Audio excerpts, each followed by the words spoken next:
Part 1 of the ANA Sustainability webinar series entitled Sustainability, What It Is and Why Is It Important. This webinar is being presented by the Eastern Region Training and Technical Assistance Center, which is a resource of the Administration for Native Americans. This webinar is being recorded and will be available on our website at www.anaeastern.org in about 2 weeks. We ask that you call in to the toll-free number so that you'll be able to easily ask questions at the end of the webinar. A copy of the PowerPoint was sent to anyone who registered before noon today. If you did not get a copy of the email, please let us know and we will send it out after the webinar has concluded. If during the course of this webinar you have any questions, you can type them into the box that should be viewable on the control panel on your screen. We'll also have a question and answer period at the conclusion of this webinar.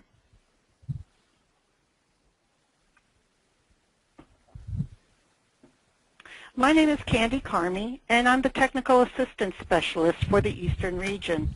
I've been working as a technical assistance provider for the past 7 years. I've been a panel reviewer. I've also conducted impact evaluations.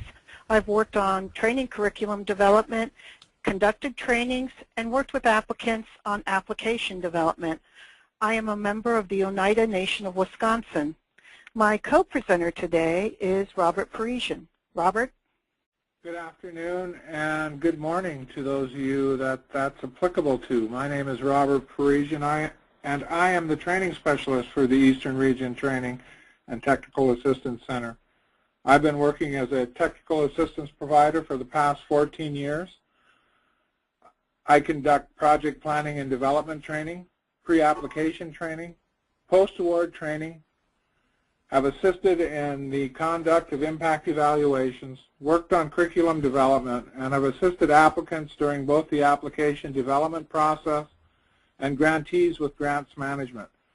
I'm an enrolled member of the Chippewa Cree tribe of Rocky Boy, Montana.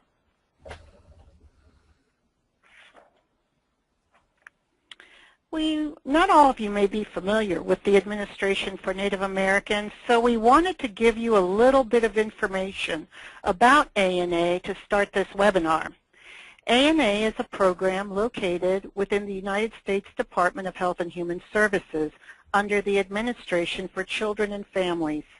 ANA serves all Native Americans, including federally recognized tribes, American Indian and Alaska Native organizations, Native Hawaiian organizations, as well as Native populations throughout the Pacific Basin. ANA promotes self-sufficiency for Native Americans by providing discretionary grant funding for community-based projects, as well as training and technical assistance to eligible tribes and Native organizations in 3 program areas: social and economic development strategies, also known as SEDS, Native languages, and environmental regulatory enhancement. ANA holds webinars every Thursday from 3 to 4 p.m. Eastern Time on a variety of topics. All ANA webinars are recorded, so if you go to the link on your screen, you can find a full listing of previously recorded webinars that you can view at your convenience. You'll also see upcoming webinars, and you'll have the ability to sign up for those that have the registration open. This is the first part of a 4-part webinar series. As I mentioned earlier, the recording of this webinar should be available in about 2 weeks. Part 2 of this series is entitled A Long Happy Project Life, Achieving Programmatic Sustainability. That webinar is going to be held on August 22nd, and you can register for it at www.anapacificbasin.org. The third part of the series is entitled Practical Tools for Achieving Community and Political Sustainability. That will be held on September 12th, and you can register for it at www.anaalaska.org. The fourth part of the series is entitled How to Achieve Financial Sustainability. That's going to be held on September 26th, and you can register for it at www.anawestern.org. We hope you'll be able to take advantage of all four of the series. Let's start out with the topics that we're going to cover today. Sustainability is critical for continuation of service provisions or benefits derived through your project. During this webinar, we'll go over the definitions of sustainability, the importance of sustainability for your project, the various types of sustainability, some examples of sustainability, and what you need to look at to create a sustainability plan for your project. All of these factors must be considered when thinking of sustainability.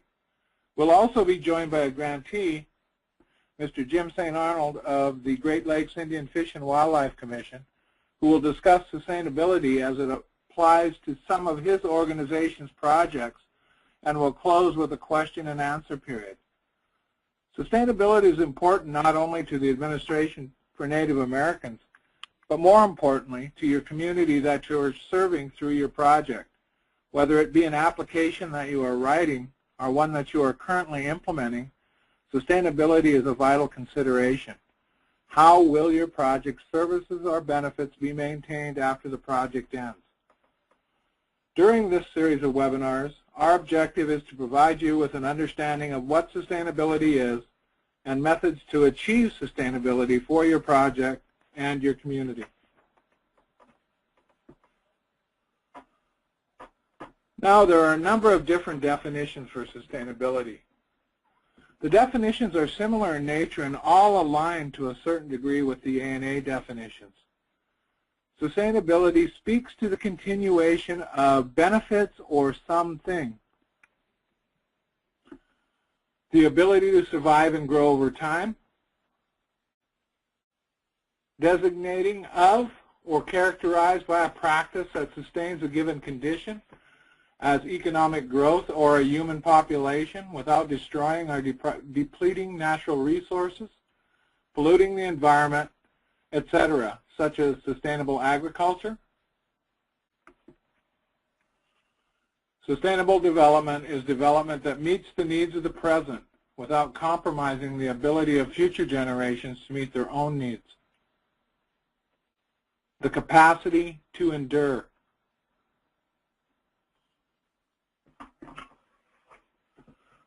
For humans, sustainability is the potential for long-term maintenance of well-being, which has ecological, economic, political, and cultural dimensions. Sustainability requires the reconciliation of environmental, social equity, and economic demands, also referred to as the three pillars of sustainability. Now, the definition that best aligns with the authorizing legislation for the Administration for Native Americans, the Native Americans Programs Act of 1974, and the one that encompasses all three funding opportunity announcements published by ANA, and best exemplifies ANA mission and purpose, is the last one that I read and the one that you see on the screen. SEDS, language, and environmental FOAs are all addressed in this definition here and speak to the heart of ANA's legislation. It is very important to note that ANA places significant attention on sustainability because it does not want your project to fail or to have to curtail services to community members once ANA support is over. Some projects automatically lend themselves to sustainability, such as revenue-generating projects. But for the rest of the projects, be aware that all projects funded include a need for sustainability so that benefits to the community can be continued after implementation is complete. Also, very important to note is the fact that sustainability does not require you to sustain your project at the level you did during the ANA funding period.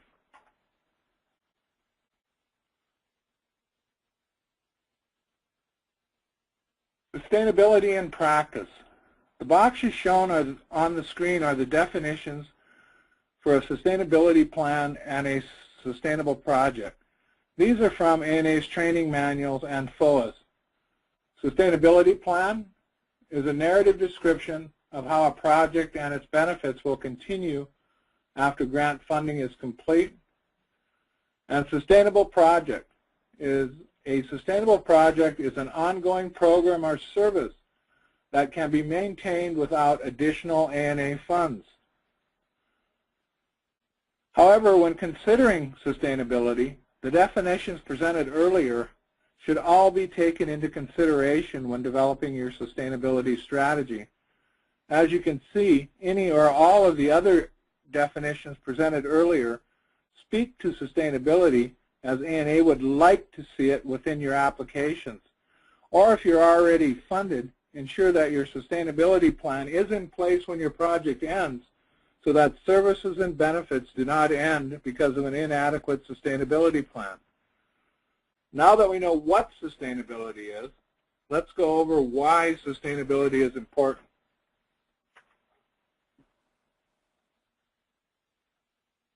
The importance of sustainability has many and varied benefits to your communities. According to the authorizing legislation for the administration, the Native American Programs Act of 1974, as amended, ANA provides seed money and funds projects, not programs. As such, you can never, as an organization, put in for the same type of project again. The ANA FOA state that they do not fund projects that are essentially identical or similar in whole or in part, or previously funded projects proposed by the same applicant, or activities or projects proposed by a consortium that duplicate activities for which any consortium member also received funding from ANA. Sustainability, then, ensures that your community continues to receive the services and benefits that were provided by the ANA grant after the funding period ends. In a large percentage of projects, the problem statement being addressed is of such magnitude that it is only alleviated to a certain extent by the time the project ends. If sustainability does not exist, the problem will only continue to exist at a certain level. Through a strong sustainability strategy, even if it is at a lower level of service or benefits that you are providing, you are still addressing the problem that your community noted when this project was developed or as you're developing a project. Continuing services and benefits of a successful project after ANA funding contributes to the survival of the community and families that are impacted by your project. In essence, then, you will have during the life of your project, and you will, after the project ends, continue to strengthen your community by providing services through sustainability. Sustainability ensures that the impact you make is magnified. Impact indicators are used to measure changes in your community because of a project. Sustainability can ensure that change is achieved and that eventually the problem is continually addressed until it is totally alleviated. Sustainability shows that we, as Native people, are taking responsibility for our problem after funding ends from ANA, improving our lifestyles, gaining language proficiency, ensuring the continued availability of our natural resources through environmental policies, our finances, the social welfare of our people, and alleviating or eliminating the project problem allows us to know and show that we can do it without ANA funding. From a cultural standpoint, the concept of thinking about the future is looked at in two ways. Some of our elders tell us that we don't worry about the past because we can't change it. We don't worry about the future because none of us are promised tomorrow. So we live in the present since it is a gift from our Creator. Others tell us that the most important responsibility we have is in ensuring the future for our next 7 generations. Both of these statements define us as Native individuals in one way or another, but one thing remains true. If children are truly our future and the elders are our teachers, then we need to ensure that a paradigm shift in our thoughts and actions about the future for our elders and youth by all Natives is achieved, and ensure that we do look to the future as much as possible in relationship to sustainability. Because if we don't, there will be no future for our communities. Finances alone do not ensure sustainability. Although finances play a large part in determining the extent of our ability to sustain a project, it is not the only factor that exists or comes into play when developing your sustainability strategy. If you remember the definition that we ended with on the first slide, there are other pillars or areas that also must be considered when thinking of sustainability. You need to consider the programmatic end. Programmatic sustainability refers to the ability and extent your project has to continue providing the services to your community that you were funded for or will provide in your application. The major difference between a project and a program is that a project has a definite start and end date, whereas a program will continue on until such time as the problem is totally eliminated. If your tribe or organization decides to provide continuation funding for your project by rolling the project into an existing program, that's one form of programmatic sustainability. Another pillar is the community.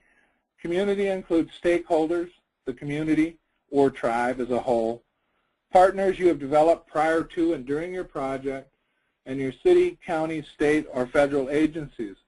Each of these have a vital role in your sustainability plan. Then there's the political pillar. Political refers to your tribal government, board of directors, etc. Without political support, your project can potentially be derailed. And finally, there's the financial pillar. Financial sustainability refers to funds that your tribe or organization can come up with and to keep your project going, such as leveraged resources, entitlements, and program income. Other sources can be from grants, state funding, colleges, universities, or private foundations. Last Thursday's webinar was on finding foundation funding.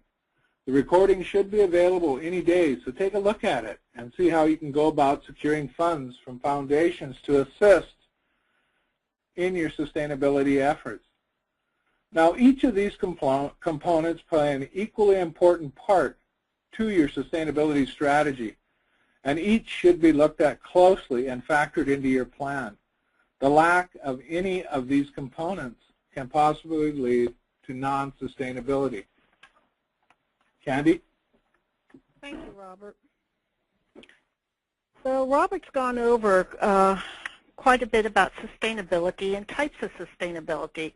So let's look at some examples of sustainability. We're going to take a look at a SEDS project first. A grantee wanted to restore a traditional art form.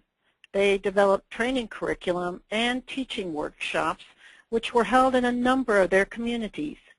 They developed 2 different business models for the sustainability of the project, and they have a detailed business plan that will assist them in finding funding from other agencies. The participants of the project are also assisting in the sustainability of the project by continuing the traditional art form within their communities, with some even starting home-based businesses. They plan to create a website devoted to the art form. In this instance, the community was the main source of sustainability. By getting community members interested and teaching them the art form, they have the ability to pass that knowledge on to future generations. Participants who find out that this can be a possible source of income will also sustain the project. They've also documented trainings which will be available for viewing on their website. Financial sustainability will come from implementation of the business plan and funding from other agencies.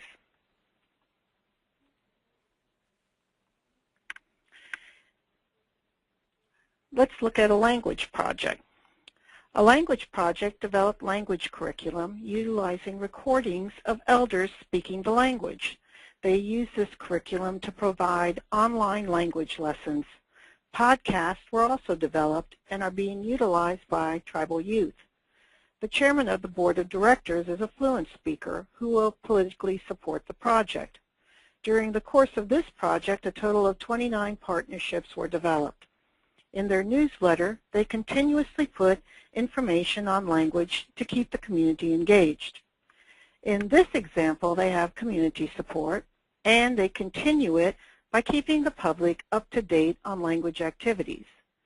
Political support is the buy-in of the chairman of the board. Partnerships developed could be sources of financial sustainability as well as community sustainability. Programmatically, they have the online language lessons, and they've also developed the podcast. And last, let's take a look at an environmental project. A tribe had the goal to create both an environmental review process to assess new capital projects and to have the ability to use GIS information when making land use decisions. At the end of this project, the tribe funded the ongoing maintenance of the GIS system, including staffing necessary to ensure that the system is maintained. Once the policy is approved for the environmental review process, any future updates will be made by legal staff and upper management. They also developed a process to keep the community informed of future plans. This example highlights programmatic sustainability. The grantee rolled up the GIS portion into an existing department and added a project staff person as a full-time employee. They've ensured that their environmental review process will be kept current by assigning updates to existing staff members. They had a lot of community meetings in the implementation of the project, and they've used that information gained on soliciting community involvement to create a process for keeping the community in the loop going forward. Sustainability of deliverables. What are deliverables? Many projects are designed to produce something that will benefit the community served. Examples include language curriculum created, teacher certifications completed, constitutional revisions made, strategic plans developed, codes, ordinances, regulations, policies, and procedures produced. Items that are produced as an outcome of your project are considered deliverables. Many grant writers hold the belief that once the project ends and that these deliverables have been produced, that a sustainability plan is unnecessary. This is actually a false belief. Everything produced under an A&A grant should be sustainable in some fashion. Now, why are sustainability plans necessary? A sustainability plan for deliverables is vital for a number of reasons. Policies and procedures change. Language curriculum changes when new words are added, or changes need to be made in subject matter when they occur. Constitutions change and revisions become necessary. Codes, ordinances, and regulations often require modifications based on new city, county, state, or federal requirements. And lastly, once a strategic plan has been completed, what do you do with it? Or what will you do with it? It is important to have a plan in place that ensures when change happens that affect what has been produced by your project, that you show that you will periodically review, update, and ensure compliance with any new laws and regulations. Providing this information as part of your sustainability plan shows that you have thoroughly thought out how the benefits derived from your project deliverables are provided to community members in a current and correct fashion. Communication is an area in sustainability that's often overlooked. The importance of open communication in sustainability efforts cannot be overstated. Communication should start on day one of your project or before you even write it. Open communication on your successes and even any challenges helps to get the message out about your project and what it's doing in the community. This communication goes a long way in assisting in sustainability. Communication with all parties involved in the project. your stakeholders, the community, your leaders, partners, and other agencies shows that you desire their input and assistance to ensure success of the project. It also shows that you're sharing ownership of the project with them during implementation and that you're open to discuss all facets of your project. By sharing ownership of the project and ensuring an open dialogue, partners and the governing bodies can realize the importance of your project in the community as well as the importance of its outcomes on the community. Communication throughout the project also helps recruit project participants, potential volunteers, and possible partners. The more visible you are in the community, the likelier that the community will participate and use their influence to keep the project going. Depending on your organization, you might want to think about creating a Facebook page or a page on your website that features the project. If you use social media or you create a web page, make sure that you are constantly updating it to keep people interested and finding out what you're doing. As we just said, a communication plan should be a component of your sustainability. So what types of activities could be included in a communication plan? Well, you might want to schedule monthly meetings with your partners. Let them know about what's going on with your project. For convenience, you might want to consider using online conferencing services. Provide reports to your leadership on your project's progress to keep them aware of what's going on. Once you've started providing services, schedule monthly meetings with stakeholders to get feedback. What you planned on paper might need some retweaking. Hold quarterly community gatherings to discuss the success of your project, get suggestions on improving the project, or address any other project needs. And you might also want to consider holding an annual event for your partners or governing body, or one for your project participants. You want to continue the communication plan after your project ends. So let your community know how you plan to sustain the project and the level of services you plan to continue. Are you planning to move to another department or location? Again, let the community know. And lastly, continue using various forms of media to keep your community aware of what you're doing. So how do you develop a sustainability plan? First, ensure that you have the support of your tribal or organizational leadership. If they aren't committed to your project, the chances that it will continue in any form are slim if they aren't behind you. It also might be an indicator that the problem you've identified to address is not of major significance to the community. We just discussed creation of a communication plan. You want to definitely keep your community and leadership informed. You also want to research some financial options. Form partnerships to maximize support. Some of those partnerships you develop may be able to help you secure resources for sustainability, especially if you develop a partnership with a group with similar goals. And lastly, do what works for your tribe or organization. There is, unfortunately, no cookie-cutter approach or one-size-fits-all plan for sustainability.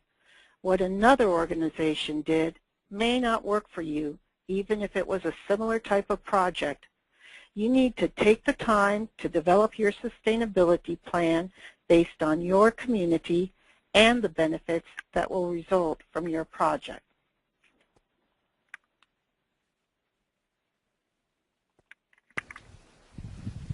I wanted to also include on the webinar today a current grantee. Jim St. Arnold is with us from Great Lakes Indian Fish and Wildlife Commission. He has been a project director there for the past 25 years. and has worked and helped develop a number of ANA projects.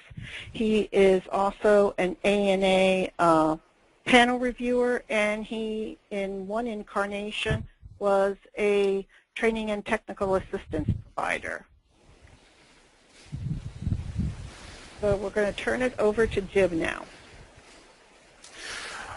Anin Ginawa. Good morning or good afternoon, whichever it is for you. I want to say thank you for inviting me to speak here. I'll give you a little bit of background information about Great Lakes Indian Fish and Wildlife Commission first. GLFWC, as we call it, is an organization of 11 reservations from 3 states, Michigan, Wisconsin, and Minnesota.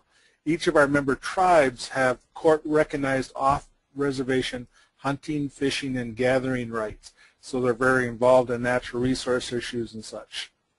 But I'm going to talk a little bit about a couple of our ANA grants and how we've addressed sustainability in them. When we develop our projects, because projects are usually developed to fulfill an ongoing and not a one-time need, we develop our projects with sustainability in the back of our mind. We ask ourselves questions such as, how will we ensure that the current need will continue to be met in the future? We partner with regional, federal, state, and local agencies and organizations in the project with them as active partners. Looking to future needs and sustainability, and in our projects we give them a sense of ownership, which is at one level encourages them to continue working with us. When we develop a project in the when we develop a product rather in the project, such as a book or CD, we include general information or teaser articles about it in our publications and promote it at presentations and conferences. One of the things that GLFWC does is produces a quarterly newspaper type type publication, and with a circulation of 18,000, and every issue of our paper we put in a blurb or a small article or a couple of times a full page article about our projects, depending upon what we're doing. And when it comes time to the end of the project, if something's going to be available, then we put a big advertisement, and I suppose you could say article regarding that. We also make it available to everyone after distribution to our member tribes. When we have a project that entails training, we require staff to become knowledgeable enough to become the trainers themselves, and that's another way that we encourage sustainability. Can I have the next slide? In 1995, we had an ANA SEDS project to develop a GIS system. This was at a time when GIS systems were just getting into the information systems and such. A lot of people were still unfamiliar with it, and we were finding that people had parts of it. Telephone companies had information about their lines. Department of Transportation offices had information about the roads. Colleges and universities had information, general information about their areas, but there was really nothing put together. So we developed a project to gather it all together, because our area that we work with takes in the entire Upper Peninsula of Michigan, northern third of Wisconsin, and east central Minnesota. So we're talking about a big chunk of area that we needed information on. Sustainability included input of all future natural resource information into the system by and for use of the staff. And this is what I was talking about earlier. All our biological staff were trained in this project on how to develop, use GIS systems and include the information in them. To date, our information system includes 20 years of wild rice lake photos and info, terrestrial and aquatic invasives, plant information, wildlife information, tribal harvest area and numbers information, lake mercury levels information, Anishinaabe names of locations within our territories, just to name a few, and it's been going on for a number of years. Today, the Glyphwick GIS system is a fundamental part of our biological division. Info is used by staff in all areas of natural resources for the tribes and as backup info when meeting with state and federal agencies. It really helps us when our biologists put that info in and are able to pull it out as needed. One of the things that we now require for any new biological position coming in on board is that they have knowledge and experience working with GIS systems, because it's a very important part of all their jobs. Can I have the next slide?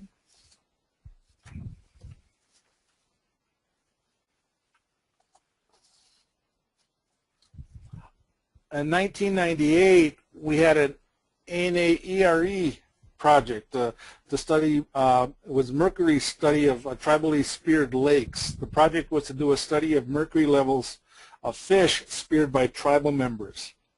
Fish samples were taken and tested for mercury. Using the GIS system, maps were then developed advising the mercury levels in lakes traditionally speared by tribes.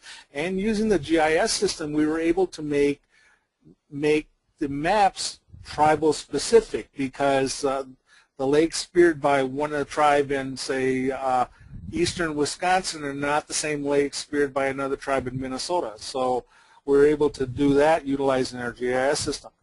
Sustainability for this project included a commitment from the Glyphwick board to monitor lakes and provide information to tribal fishermen after the project ended. Can I have the next slide, please? An unforeseen byproduct of the project was the collection of the largest sampling of freshwater fish in the country. As a result of this, different federal agencies approached us asking if they could use our samples for their projects. Because of this, they were able, and they willingly provided future funding to carry on the project while not at the intense level that it was originally started, but at a level that we're able to continue it. This project has been ongoing since the original ANA funding in 1998, and has been funded at different levels by other federal agencies, such as EPA. One of the things we received from them was a multi-million-dollar 5-year STAR grant for the mercury study. Department of Justice for a related mercury study, and the Great Lakes Regional Initiative, GLRI. And while, as I said before, while the project isn't as monitored and isn't at the level that now that it was originally, the fish are still being sampled and tested, and the maps are still being produced and used by the tribal spearers. So it's a very sustainable project. It's very much been going on since 1998. Can I have the next slide, please?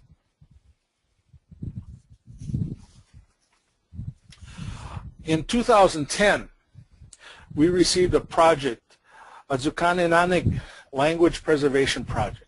The project entailed the recording, transcribing, and translation of stories told by speakers relating to culture and why things are done the way they are. A book and CD are to be developed with the collected stories. Sustainability of this, because it was a product that was going to be developed as the project, where normally you would look at that as being done. When we address sustainability in our project, we talked about, while the project will be completed with the development and distribution of the book, CD set to Glyphwick member tribal schools, tribal colleges, and language programs, the final book and CD will also be turned over to the Glyphwick Public Information Office for sale and distribution. The cost of the book will be minimal to cover reproduction and shipping. $12 we estimated would be the cost. Can I have the next slide?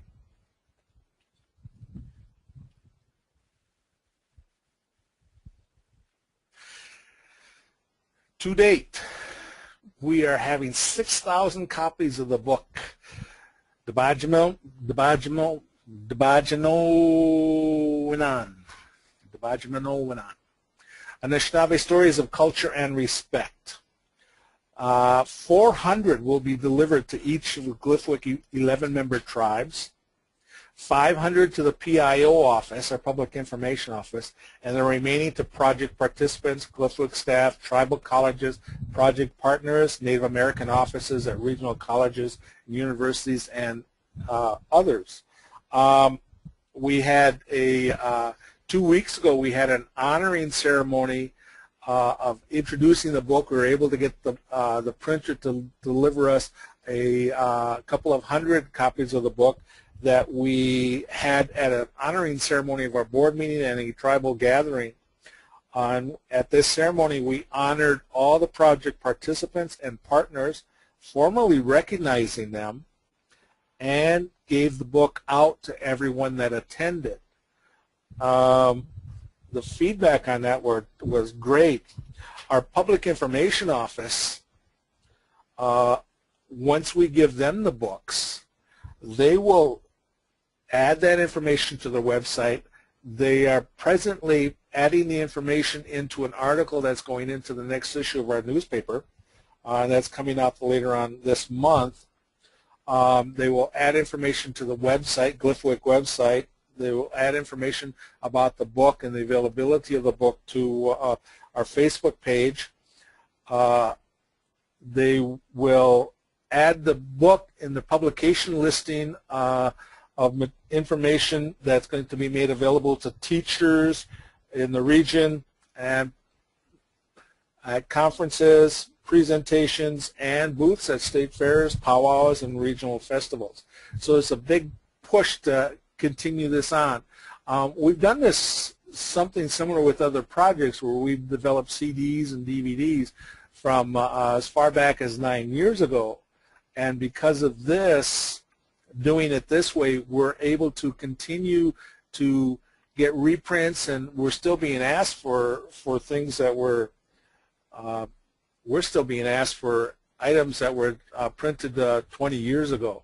So it really helps us and ensuring that all this continues on and continues to be put out there. And we look at it as, this information might be good now, and the people that see it now will use it, but the children that are coming up will also use it and see the need for it. So we make that available as much as possible with all our projects and all our information.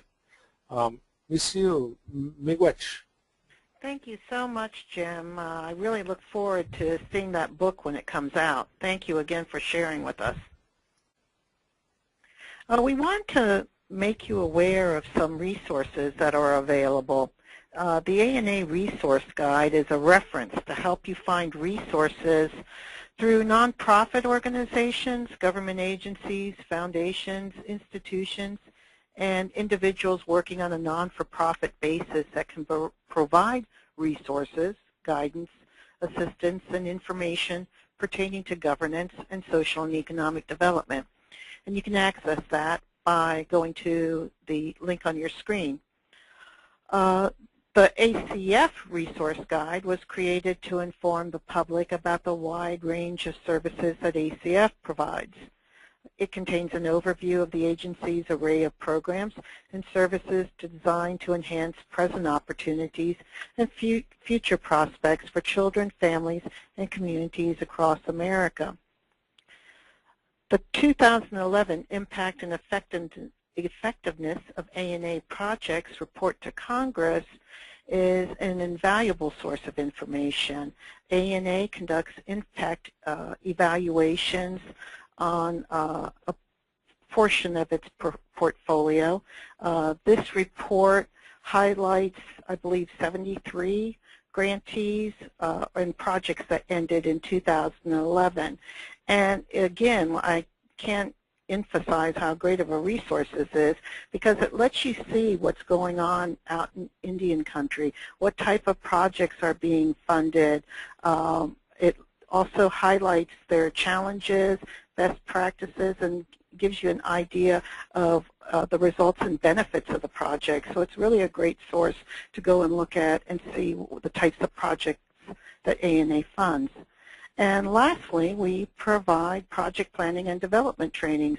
And we're currently starting up our season of conducting those trainings. These are free 3-day trainings. The first one starts the end of this month. It will be held in Green Bay. You can go to the link on your screen and get more information about the project planning and development trainings, as well as see the remaining schedule for the eastern, not only the eastern region, western region, Alaska, and Pacific region. So if you can, I would definitely try to take advantage of attending one of the project planning and development trainings. Now here, we would like to remind everybody about the upcoming webinars again that are a part of this sustainability series. You will learn valuable information on how to address the other considerations or pillars that go into a sustainability plan that we briefly discussed today. Coming up, Part 2 will be A Long Happy Life, Achieving Programmatic Sustainability, August 22nd, presented by the Pacific region. Part 3, Practical Tools for Achieving Community and Political Sustainability, on September 12th, presented by the Alaska region. And Part 4, How Do You Achieve Financial Sustainability, on September 26th, presented by the Western region. In closing, I would just like to reiterate the importance of being sustainable with your project. The continued provision of what you started through an A&A grant is a confidence builder to not only the stakeholders who will continue to receive services, but also to the organization and the governing body in the form of renewed confidence in their ability to not only start a project, but continue to keep it going after the A&A funding ends. All organizations must confront and accept the present while keeping faith in and working towards the future, no matter how dark the present is. Remember that it is the future that counts. What is our future? Well, we're the ones that make it what we want through perseverance. It is the continuation of our culture, our families, and our native communities. Everyone needs to understand and know that sustainability is not a foreign concept to us. We have been sustaining our culture, language, and traditions since time began through our elders and our previous actions. Sustainability is something we have been doing already, and we just need to apply it to our projects that we are running with A&A funds to ensure our community's vitality. That is what sustainability means and what we all must strive for. Thank you, and we'll now open it up for questions.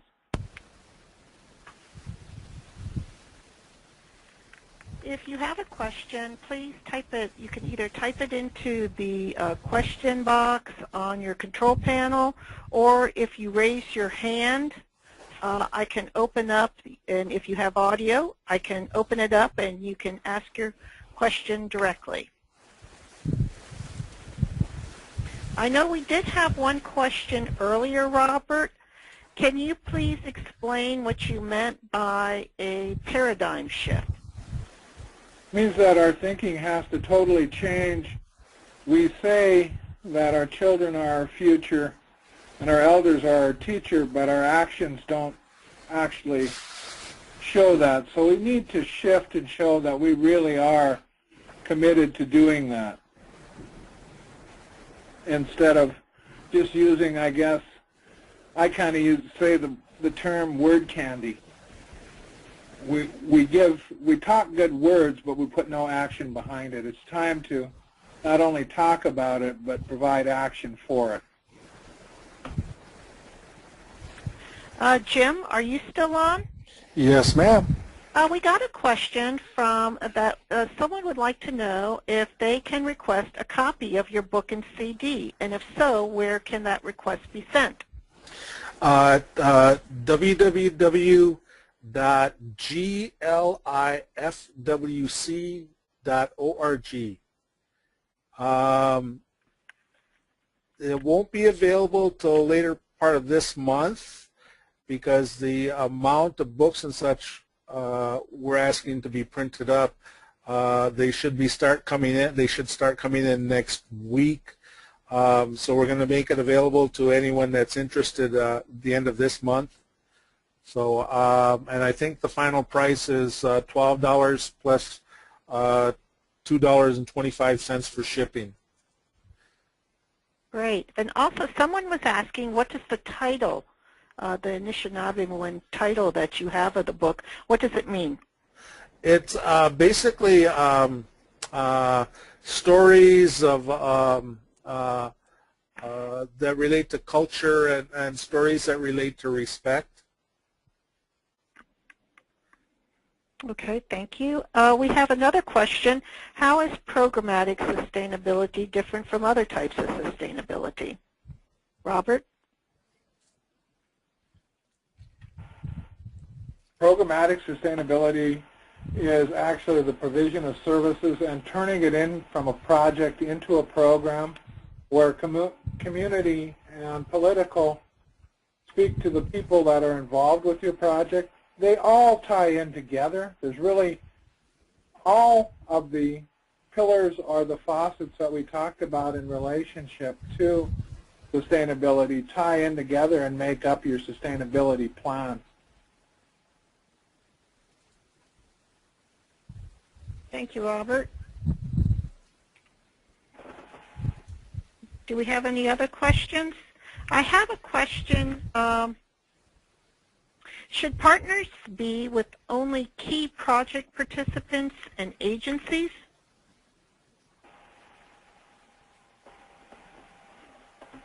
I would say that they should be with whoever is going to assist you in achieving your ultimate goal and objectives. I think really in terms of partnerships, when you're counting them as partners, they should be assisting you in one way or another, helping you to ultimately, or doing something that's ultimately going to help you achieve your ultimate goal and objectives, somehow address your problem. Can I add something to that? One of the things that we do at Glyphwig is we try to figure out ways that things that we can offer our partners also, because a partnership goes two ways. For example, on this project, one of the partners that we had on the language project we're just finishing up, one of the partners we had was the Northern Great Lakes Visitor Center, and they provided us meeting space and rooms to record some of the speakers, quiet rooms and such to record some of the speakers. So what we provided them was two storytelling sessions, one in the second year and one in the third year of the project, that they were able to open up to the public, and it was a promotion for the visitor center and a promotion for the project. So actually it was a double feed, and we were able to provide something else to our partners that they would not normally have.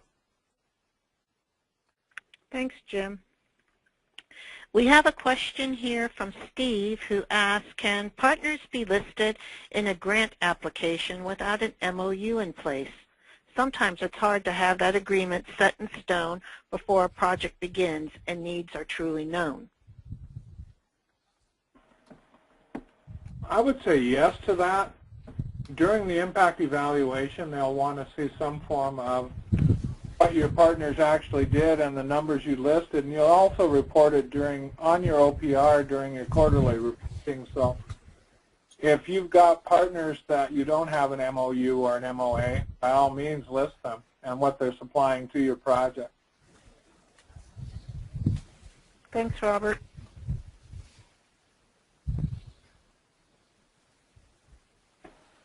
Do we have any more questions? Oh, here's one. Are risk management and assessment part of sustainability?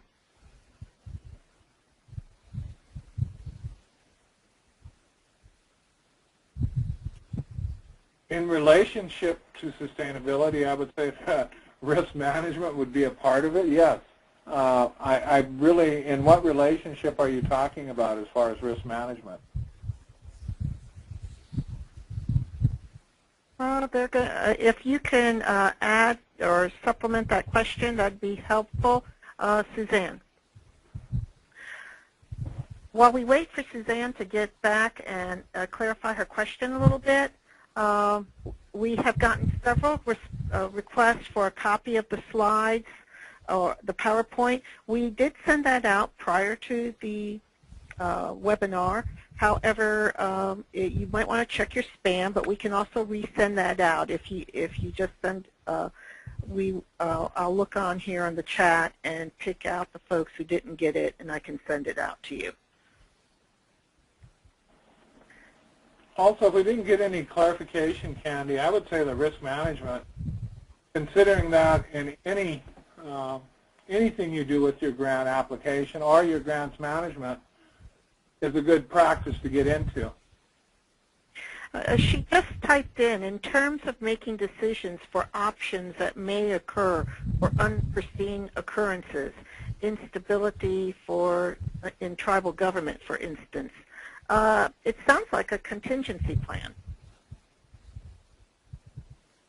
To a certain extent, yes, but also you have to consider the contingency plan that you'd want to consider for your sustainability plan in relationship, because that does happen with tribal governments. You do see instability at certain points.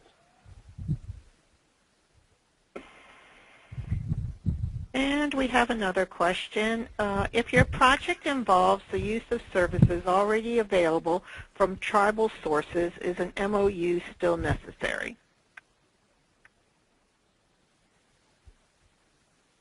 I would say no.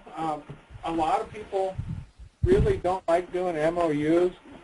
A simple letter stating that they're providing, as long as they're providing you information in the form of some letter that states what they're doing for you, or you're reporting it quarterly on your OPR, that shows that you are getting an assistance from your partners. Even if it is another tribal, other tribal organizations or tribal programs can be considered partners. And we have another question, and this is a good one. How do you deal with requests by funders for tribal financial information? I think that all depends on what the tribal policy is. I can't give you a one solid response to that question purely because each tribal government and organization has policies and procedures in place as to who they will give out their financial information to.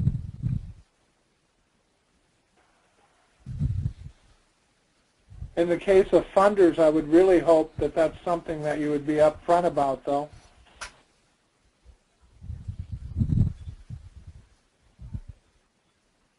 Do we have any additional questions?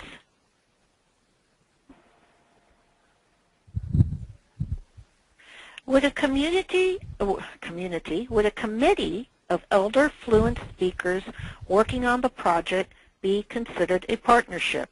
Would a letter of support from the committee be okay, or would they need an MOU?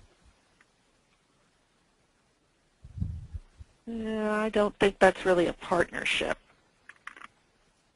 What do you think, Robert? No, I think if they're working on the program, I think a letter of commitment would be fine rather than an MOU, just a letter of commitment as to what they're supplying. But I really don't know that you would consider them partners. I would have to see the entire project to see what they're doing. Their role was in the actual entire achieving the goal and objectives of the project.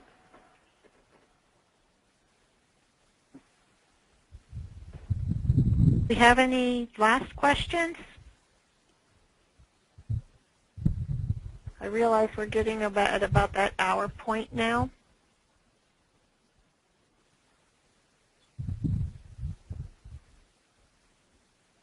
If not, I'd like to thank everyone for joining us today.